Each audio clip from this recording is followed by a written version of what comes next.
Oh, Hello.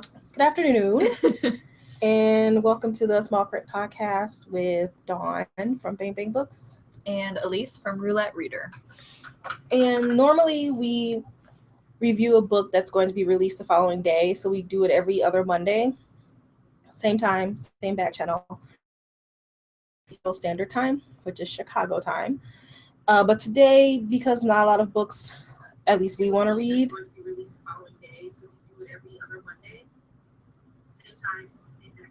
What has happened? Is it on somewhere else? Sorry, guys. Oh no, it's over here. Oops. Okay. Okay. So sorry about that technical issue.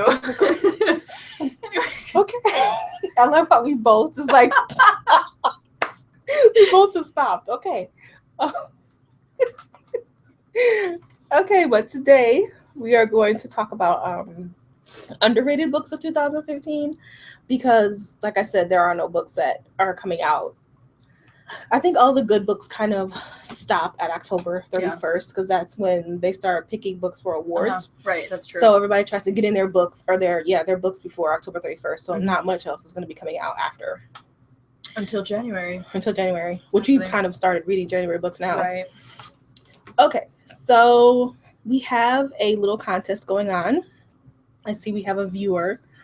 So to win an Epic Reads bag, a hardcover of Alex Crow by Andrew Smith, an arc of The Dogs by Allan Stratton, an arc of This Is Where It Ends by Marieke Nijkamp, and an arc of For the Record by Charlotte Huang.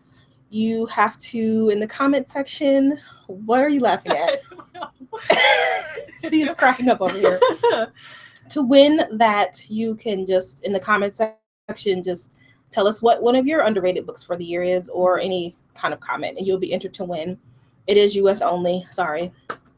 And where are we announcing the winner? On Twitter? Yeah. Okay. Twitter. So to hear the announcement, you have to follow either Bang Bang Books or Elise M. Elise Renee M. Yes. Sorry. We will leave the link to this or to all of this in the description of the YouTube post link. Okay. All right. So just in case I forget, our next podcast will be November 30th, and we're going to reveal our top 10 of 2015. So now we are going to get started with our most underrated books of 2015, and Roulette Reader will begin. Alrighty. So my first underrated book is Legacy of Kings by Eleanor Herman. I feel like there was a lot of hype about this book going into it, but then it just stopped. So the brief overview of this book is that she kind of peeks into the life and times of Alexander the Great. So he has not yet risen to this throne. He's 16 years old. He has not really kind of discovered his fated role. And he meets all these people and drama ensues. That is my brief introduction. The one thing that I liked about this book that I want to encourage people is that if you like fantasy or history or a mixture of the two, then you're really going to latch onto this book. There's a lot of historical details that you can tell that Eleanor Herman really researched very well. Yes, of course, there are historical inaccuracies, but for the most part, I thought this book rang true, but I could appreciate the fantasy elements of it all. As per usual, my favorite characters were the villains. Sin, which is Alex's sister, or half-sister. Okay, he's got some funky sibling situations going on. She is badass, and I loved how the author kind of involved her in this major plot twist at the end of the book, which of course I won't ruin for you. And then Alex's mom is hella evil. She has this thing with snakes and the occult. It's fun. Her freak on with snakes. She does. She legit gets her freak on. But I found her incredibly interesting because she's like terrifying when you find out how much power she actually has and is like waiting to use. So yeah, that was kind of mine. If you liked An Ember in the Ashes by Sabaa Tahir, I think you will also kind of appreciate Legacy of Kings. All right. Well, my first underrated book of the year is The Fixer by Jennifer Lynn Barnes. I believe it came out in July, somewheres around there. It is being promoted as Scandal for teens. So if you watch Scandal, then you're kind of familiar. Or if you read John Grisham novels, which I don't, but I'm imagining this is what a John Grisham novel is. It's about a girl named Tess who has to move in with her older sister, her much older sister, who lives in DC. Her grandfather has to be put in a home, and so she has to go live with her sister, who the last time she really saw her, she was 5, so she doesn't really know her or anything about her. And it turns out that her sister is a fixer, so she's kind of like the Olivia Pope of this book. And she goes to school with a lot of teens from other important people. So, like the vice president and the Supreme Court justice's grandson goes to the school. So, all of the teens in this book, they just assume, well, your sister's a fixer, and of course they have problems too. They're like, I need you to fix this stuff for me. But she's like, I don't know what you're talking about. I don't know how to do this. But she eventually finds herself fixing their problems. So, what I really liked about this book is that it is quite interesting all the way through. It's never anything, there's never a lull in the action. It's always going, going, going, and it makes a lot of sense. Um, Another thing I liked about the book is that there are none of those crappy tropes. So there's no love triangle. There are boys in the book, but they're not, oh my God, I love you, and no, I love you, none of that. Tess asks for help. She asks adults for help. I hate it when teens feel like they can do it all by themselves. No, she goes to her sister. Her sister's the professional. Her sister helps her. And you would assume that she goes to this high school with all these super important teens, but none of them are mean to each other, which I also hate. I hate it when girls are mean to each other just because it's everyone thinks that's how it really is. So it wasn't like that. I thought all the characters were really well developed. There's some older characters and there's some younger ones too because it's about her and her older sister. So that was good. And there's a solid mystery. So she reveals little bits until the very end reveal, and you are hanging on to the end. And there's also a lot of diversity in the book. A lot of the teens are. There's an Indian girl. There's a mixed boy. He's black and white. I think there's a Spanish girl. So it's all kinds of races mixed in. So that's really good. And there's a mystery surrounding the Supreme Court justice's death.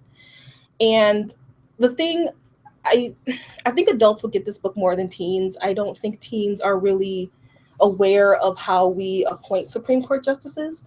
When I was a teen, the Clarence Thomas Anita Hill trial was going on, so I was very aware of what it took to become a Supreme Court justice. But we haven't really.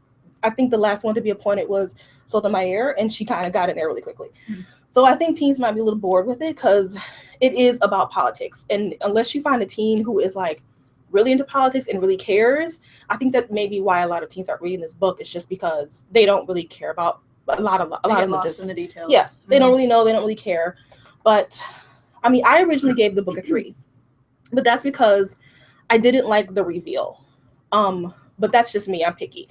It was a very well written book, very good. I was like into it the whole way, but the ending just didn't do it for me. But it doesn't mean that it's not going to do it for you. So I highly, highly, highly recommend The Fixer by Jennifer Lynn Barnes. Awesome. All right, my next book is Daughters Unto Devils by Amy Lukovics. This was a debut for this year that I was absolutely stunned when I finished reading it. So plot intro is that this is about Amanda Werner. She's 16 years old and she lives with her family in the mountains. And when we pop into her storyline, she has just lived alone with her family in a cabin for 7 months, or for the past winter. And they've all gone a little crazy. Her mom gave birth to a child that is deaf and dumb, and Amanda had some serious cabin fever, and her family's kind of a little scared of her. So to kind of release her pressure and her stress, she goes off to the woods and meets this guy who tells her these scary stories, and she ends up getting pregnant with his baby. The Werners eventually have to move to the prairie because they don't want to have to go through another difficult winter. And the second they get there, they discover very scary things. Like the cabin is covered in blood, and as days pass, you can just start to understand that something is not right. She starts to see things. She starts to hear things. in addition to a lot of internal things that Amanda's dealing with, like she feels guilty over the fact that she is pregnant and then things happen and she has lost her relationship with her sister over these secrets that she's hiding, and she feels guilty about her feelings towards her new baby sister, and her family's just not in a good place. So the ending is insane. I was not expecting the book to end that way at all. I love it when an author completely pulls an ending out of the bag that both makes sense and mystifies you, and I felt like that happened. Like, I finished reading this book and I was like, what does it all mean? But in the best of ways. Like, Dawn and I sat here and analyzed that book backwards, forwards, and front. Like, there's so many subtle pieces of imagery and metaphoric language that you can really pick apart, and I love doing that. Yet at the same time, the plot is pretty straightforward. So I think Amy Lukovics is an amazing author, and I look forward to seeing more from her. I love that she threw in a ton of really creepy biblical imagery that you can either like, okay, that's nice, and then move on from it, or really sit and delve into it, and the book will kind of mean a whole new thing to you. Like I said, the ending was really unexpected. Overall, just really amazing. I highly recommend this book if you're into horror. It's kind of like, I've heard people compare it to like Little House on the Prairie meets Stephen King horror. Like, I would say that's pretty accurate. It was very freaky and subtle scary, which I find more compelling. It was not like, in your face, here's this monster. No, it's like the monster within type of thing. Very psychological. Is this real? Is it not? I absolutely love that. So I found Daughters Unto Devils by Amy Lukovics. Very great. This was published September 29th of this year, so check it out definitely if you haven't yet. Yeah, I highly agree. It was really good. Okay, so my next one is Ink and Bone by Rachel Caine. And this book takes place in London in the near future. It seems like they're stuck in the 18th century, 19th century, but they're not. And the reason why it seems that way is because Gutenberg didn't invent the printing press. And so for that reason, I guess you're kind of stuck in the 19th century. I don't know why, but I guess because of that, I guess that would have been considered huge technology at the time. So because that wasn't invented, other technology wasn't either, which I've never heard that before. I thought that was really interesting to take that piece of history. Right. So because there's no way to produce mass quantities of books, there's a lot of book smuggling and black market, and the most important building in the world is the library, because the library holds the only edition to every book, including Bible and if you want to say Harry Potter or whatever. Imagine only being one Harry Potter in your town and everybody wants it. Like, that sounds horrible. So the main character, Jess, he's a boy, he's a twin, and his family is into the book smuggling black market business, and he is in thick with it. He's really good at it. But he has to take a test, and it turns out that he is smart enough to study at the best library in the world, which is in Alexandria, and he can be a librarian, which is the most coveted job there is. So that's what he does. And he gets on a train with other teens, and once again, it's a very diverse book, and it's very well written. I think her world building is great, and it's one of those books where she just kind of drops you in the middle of the action, and you kind of have to like orient yourself. Yeah, because at first I was like, I have no idea what's happening, but I kept going, and then I went back and I was like, okay, I get it now. So be prepared to be kind of just like dropped into her world, which is pretty genius. I like when authors do that. So let's see. Oh, that's wrong. No. Well, it kind of reads like Harry Potter a little bit. If you're a big Harry Potter fan, you might find this a little eye-rolly. But there's a Snape and there's a Malfoy and a Hermione, if you will. But like I said, Jess is quite charismatic. I really liked him. And the Hermione character, she's also a good female character. Once again, my rating wasn't high, only because it had nothing to do with the way the book was written or the layout of the book. It was simply because I didn't like the ending. Once again, I'm super picky. So I just found the ending a little boring, but that doesn't mean the book is bad. It just meant it wasn't for me. So, but I do highly recommend it if you haven't read it. That's Ink and Bone by Rachel Caine. Okay. I would like to recommend Mechanica by Betsy Cornwell. This came out in August, so a few months ago. It's basically a retelling of Cinderella, but what I loved about this book is that it makes Cinderella a character that, yes, she has challenges, yes, she's stuck in a situation, but I felt like Betsy Cornwell kind of gave her enough tools to really ascertain her own freedom, um, find her independence, etc. So Nicolette lives with her stepsisters and her stepmom, and they are very abusive to her. They're cruel, they're mean, they sabotage all of these little projects that she likes to do because she kind of moonlights as an engineer when she's not, waiting on them hand and foot. And she's good. She finds this journal that her mother was also an engineer, and she finds her journal where she would make all of her notes. And she basically recreates this mechanical horse that her mom had made but failed to actually finish because she died. And so with this horse, who she names Jules, she decides to enter this like technology exposition that the king and the prince are hosting because the country's on the brink of war. They need help. They don't want to rely on magic. So Mechanica is a little bit scared because her invention does kind of involve some magic. So there's some like magic versus non-magic people going on in this book, which I always find interesting.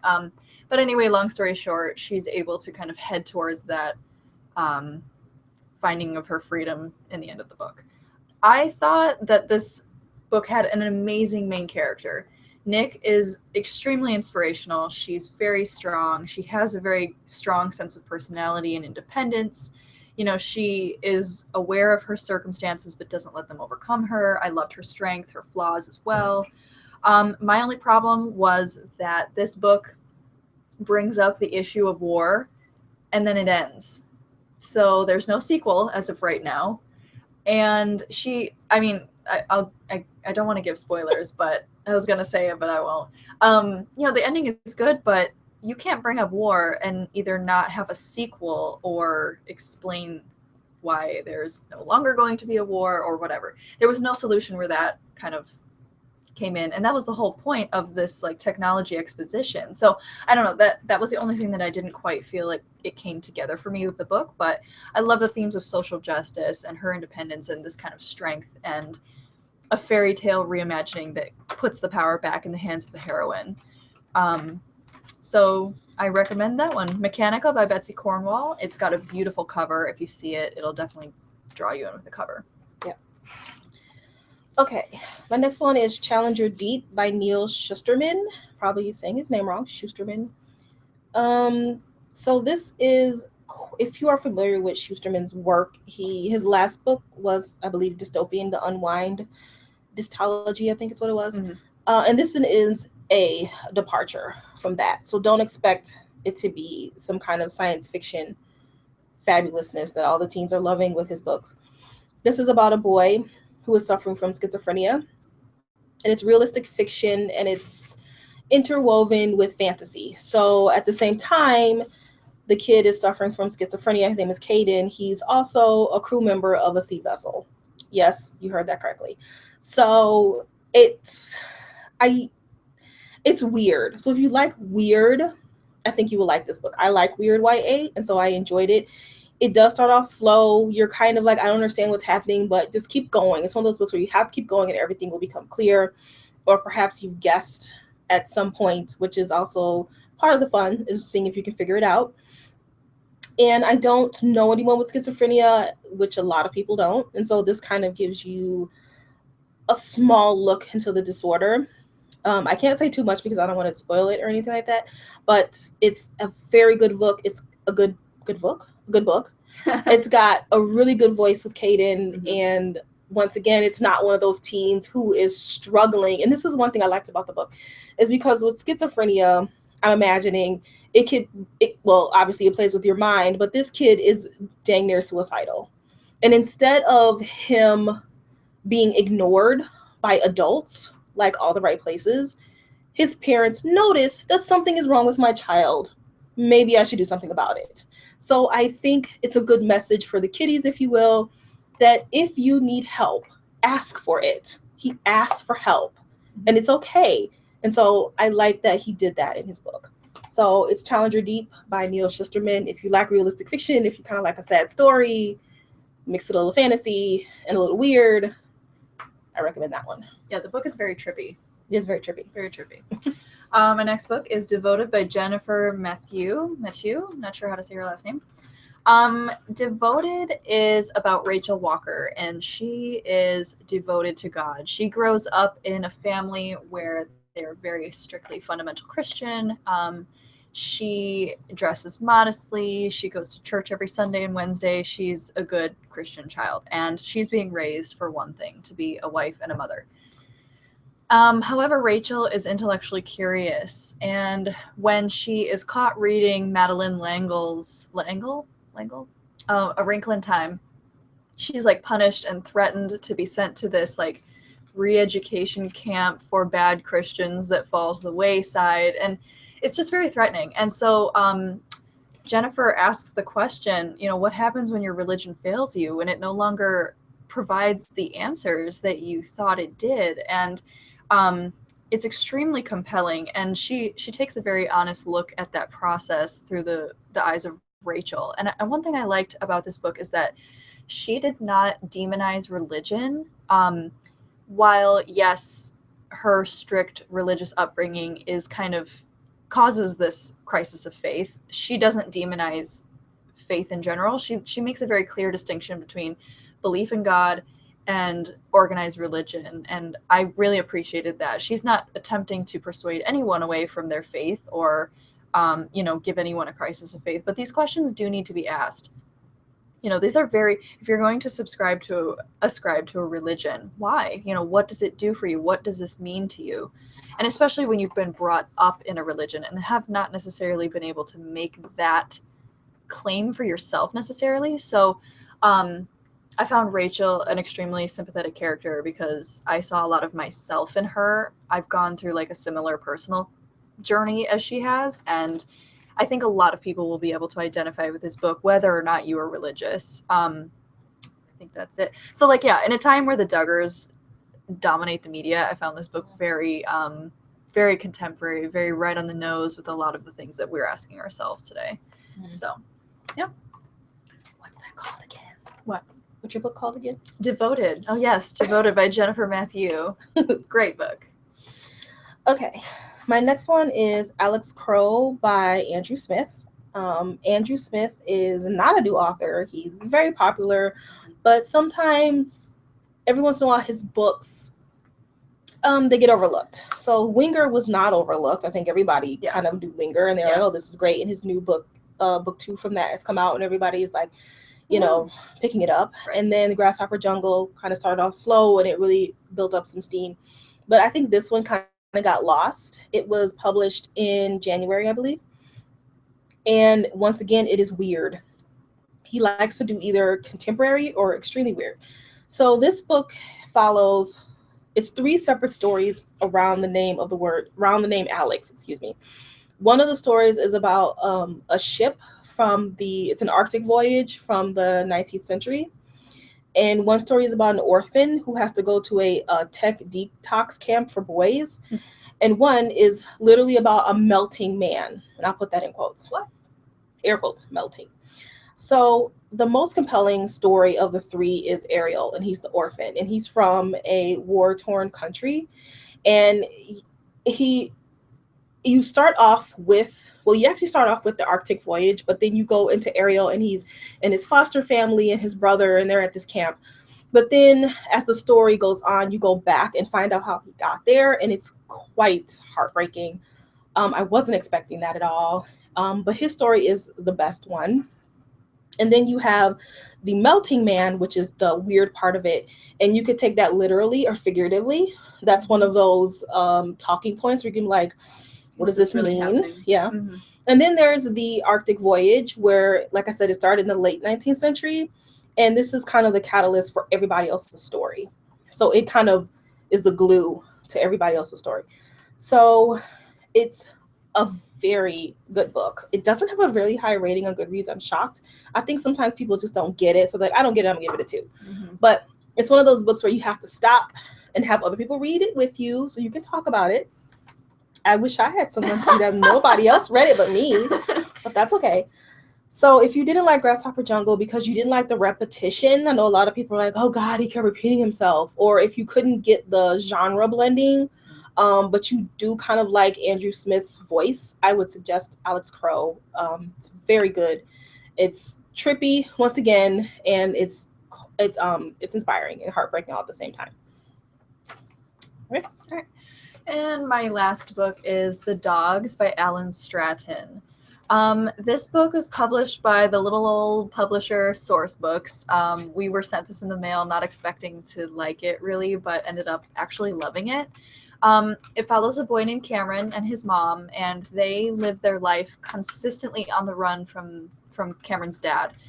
He is not a stable parent, does not live with them, and they attempt to stay away from him as much as they can. So when his mom thinks that he's found them in their new location, she uproots them yet again, and they head to the is it Illinois, like the cornfields of Illinois, like this isolated place, and they rent a farmhouse. And when Cameron starts to explore this farmhouse, he finds boxes in the basement that have pictures and clothing and toys of a boy that used to live in this house. And so he starts to ask around, and the more he starts to ask, he kind of uncovers this secret history behind the town, the house, and the boy that used to live there.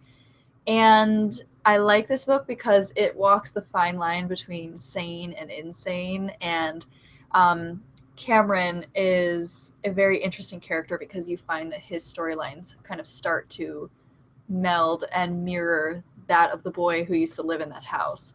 I liked the ending. It had a good ending. I kind of wanted him to repair his relationship with his dad, but that just kind of was an unrealistic expectation for me.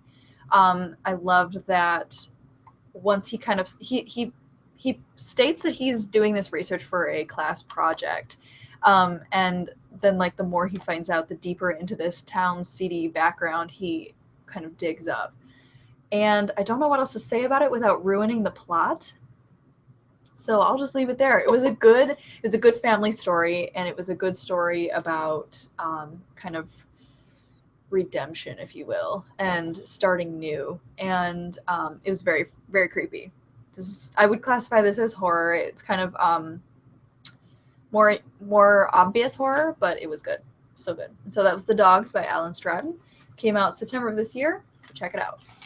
And my last book is Wolf by Ryan Groudon. It came out October 20th. Not December. It's not December yet. October 20th.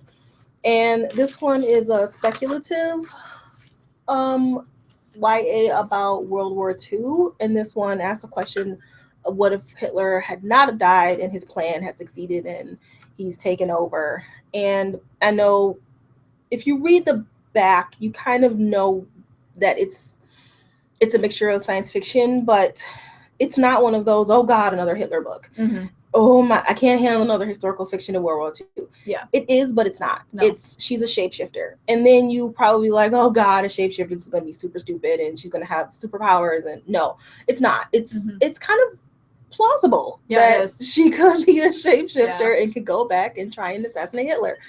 So, it's very well written. Okay. Groudon has done her research extensively, as she did in her first book.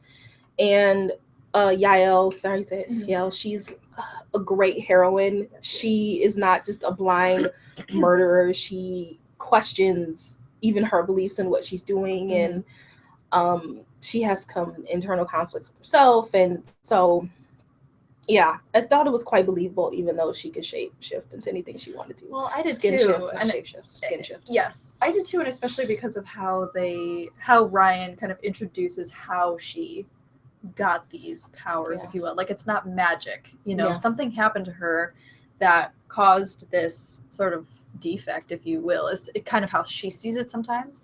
So, yeah. So that's all I'll say about that. Yeah. But it just came out a couple weeks ago. Highly, highly recommend it. Mm-hmm. That is Wolf by Ryan Groudon. Okay. And then we're just going to talk about quickly a series that we think is underrated. Maybe, maybe not. You let us know if we're wrong. And that series is Kiss of Deception by Mary E. Pearson. I say this because I've seen a lot of ratings on Goodreads, and the people were like, "Oh, it's okay," but I didn't like the love triangle. Yeah. But the book I read didn't have a love triangle, and I wasn't really focused on the love triangle. She clearly picks one guy, and then she uses the other guy to get her where she needs to go. And she doesn't use him in a bad way. No. She's not a tease. Nope. She just knows what she needs to do. She walks a fine line, and then she just kind of, I mean, she's using him because he's coming to kill her and she doesn't want to die. So she's going to use the fact that he kind of thinks she's attractive to not die. Right. Which I don't think there's anything wrong with that. No, you can't blame her. So I didn't focus on the love triangle. I think we kind of focused on the story of Morgan and the Song of Enda, because all of that has got a lot. Well, and I don't think that I've read an epic fantasy series that had such a deep cultural like they have such a deep culture that she has created in this book that I haven't seen since I've read like Lord of the Rings. I mean, she has maps, she has history, she has songs, she has this tattoo ritual, you know, she has things that are all indicative of this deep ancient culture. And I found that way more compelling, and how, you know, she struggles, do I want to be a part of this or do I want to strike out on my own? And so the fact that people were even focusing on this love triangle, she does not have love for more than one individual. No, she doesn't. They do towards her. The other guy that she does not love does have feelings for her, and I think that's what people get hung up on. But you can't call it a love triangle if that love is not returned towards that other character. I think love triangle is subjective anyway. Yeah, some people have their own definition. But even if you felt like there's a love triangle, that still, to me, was not the main focus of the book. Not at all. And I think sometimes people skip over that stuff because they don't think it's important, but that was the most important part of the plot. Yeah. And I had to keep going back and referencing it. Yes. Even when I read the second book, I had to go back and find, because I didn't have the first book in front of me, I had to Google it, the Song of Enda and the story of Morgan, so that I understood what was happening. It's a surprisingly deep book. You know, when you see the covers of both, you're kind of like, oh, this is going to be some kind of like chick lit fantasy series. And once you start delving into the pages, you realize that that's not the case at all. I mean, in the first book, we have this character who's very naive, rather selfish, has not really had to fight for what she has. But when she realizes her mistake, she is a completely different person in the best of sense. You know, the book 2 is about her attempting to kind of fix that problem that she created, yet still trying to maintain her freedom, and, you know, which she still hasn't really ascertained yet. But I think it's a great series. And one thing I like what Pearson did is that sometimes authors think the reader is stupid, and so they will tell you, oh, this is actually set in this place, and this is what this character. No. Pearson makes you figure it all out on your own by her clues. And I mean, we have ripped this book apart trying to figure out where this location is and what this means and who this person is, who is the dragon, who is the Commissar, what does all this happen, you know? Yeah. And she really puts it there for you to figure it out. She gives you layers to peel back and discover. I love that. I love when an author lets you use your own intelligence and curiosity to peel back the layers of their own book.